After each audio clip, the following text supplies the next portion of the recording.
తెలంగాణ బీజేపీలో ఏదో జరుగుతుంది. నాయకత్వ మార్పు అనివార్యమన్న సంకేతాలు వస్తున్నాయి. ఎంతో మంది టీబీజేపీ అధ్యక్ష పదవిని ఆశిస్తున్నప్పటికీ మళ్ళీ బండి సంజయ్కి అవకాశం వస్తుందన్న టాక్ నడుస్తుంది. పార్టీ కార్యకర్తలు సైతం దూకుడుగా ఉండే సంజయ్ నాయకత్వాన్ని కోరుకుంటున్నట్లు అంతర్గతంగా జరిగిన సర్వేలో తేలింది.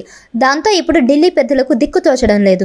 కొత్త వారికి ఛాన్స్ ఇవ్వాలా లేక బండి సంజయ్ని మళ్ళీ తీసుకురావాలో వారికి బోధపడడం లేదు. రాష్ట్ర బీజేపీలో మార్పులు అనివార్యమవుతున్నాయి. లోక్సభ ఎన్నికల తర్వాత పార్టీ ఢీలా పడిపోయిన నేపథ్యంలో పరుగులు పెట్టించగల నాయకుడు అవసరమని పార్టీ అధిష్టానం భావిస్తుంది. అసెంబ్లీ ఎన్నికలు చాలా రోజులు ఉన్నప్పటికీ ఆ రోజు వరకు పార్టీని సమర్థంగా నడిపిస్తూ ఎప్పటికప్పుడు కార్యకర్తలను ఉత్తేజపరచగల నాయకుడి కోసం ఎదురుచూపులు కొనసాగుతున్నాయి.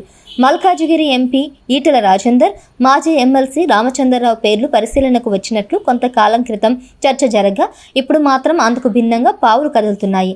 ఆ దిశగా కేంద్ర సహాయ మంత్రి అయిన కరీంనగర్ ఎంపీ బండి సంజయ్ కుమార్ వైపు అందరూ చూస్తున్నారు. 2020 మార్చిలో పార్టీ రాష్ట్ర అధ్యక్షుడిగా సంజయ్ బాధ్యతలు తీసుకున్నారు.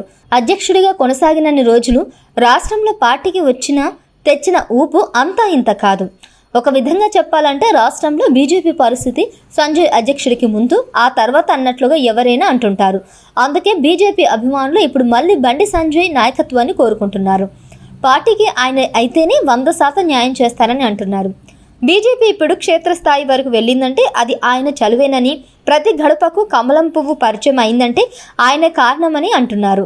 ఒకప్పుడు తెలంగాణలో బీజేపీని కేవలం జాతీయ పార్టీగానే పరిగణించేవారు. 1-2 అసెంబ్లీ స్థానాలు సాధిస్తే గొప్ప అన్నట్లుగా చూసేవారు. పొత్తులో భాగంగా ఎంపీ సీట్లు వస్తుండేవి. ఇప్పుడు ముక్కోన పోటీ స్థిరపడిపోయిన నేపథ్యంలో గట్టి నాయకత్వం అనివార్యమవుతుంది.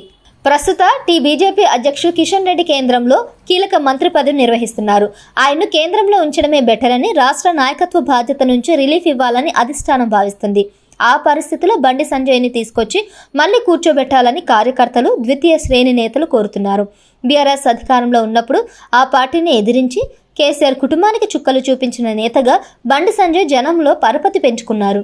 ఆయన నిర్వహించిన ప్రతి కార్యక్రమం, ప్రతి యాత్ర సూపర్ సక్సెస్ అయింది. ఆయన్ను బీజేపీ అధ్యక్ష పదవి నుంచి తొలగించినప్పుడు విమర్శలు కూడా వెల్లువెత్తాయి. ఇప్పుడు రాష్ట్రంలో కాంగ్రెస్ ప్రభుత్వం రాజ్యమేలుతున్న తరుణంలో మళ్ళీ బండి సంజయ్ను తీసుకురావాలనే డిమాండ్లు వినిపిస్తున్నాయి.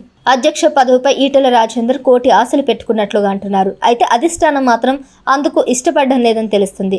చేరికల కమిటీ చైర్మన్గా ఆయన విఫలమయ్యారన్న ఆరోపణలే అందుకు కారణంగా చెప్తున్నారు. అందుకే ప్రస్తుత పరిస్థితుల్లో సంజయ్ ఒక్కరే సరైన నాయకుడని, రేవంత్ రెడ్డిని గట్టిగా ఎదుర్కోగలరని భావిస్తున్నారు.